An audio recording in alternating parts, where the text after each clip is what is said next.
মুসলিমদের মধ্যে ইসলামের চেতনাটাকে, ইসলামের ভালোবাসাটাকে মুসলিমদের মধ্যে আপনাকে জাগ্রত করতে হবে। নবী সাল্লাল্লাহু আলাইহি ওয়াসাল্লাম সাহাবায়ে কেরামদের অন্তরের মধ্যে ইসলামের প্রতি ভালোবাসাটাকে অনেক বেশি গুরুত্ব দিতেন। এখন আমরা এর উল্টা কাজ করছি।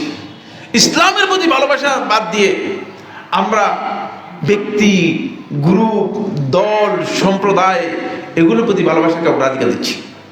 এই ভালোবাসাটুকু আপনার ইসলামের জন্য হবে, এই ভালোবাসা আল্লাহর জন্য হবে।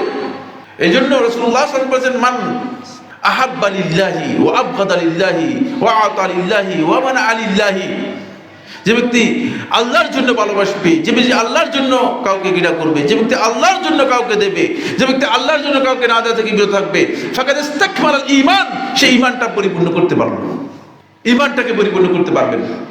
এই জায়গায় আপনার এবং আমাদের বেশিরভাগই ভালোবাসা এবং ঘৃণা এখন আমাদের নিজস্ব খাহেশের জন্য।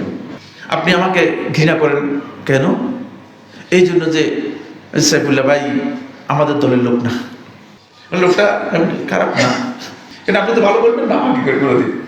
এমন আছে বুঝুন লোক আছে, বলছে না সাইফুল্লাহ একজন বড় ক্রিমিনাল, কিন্তু আপনি আমাকে খারাপ বলবেন না, বললেন যে লোকটা খারাপ না, কিন্তু আমাদের দলের লোক না।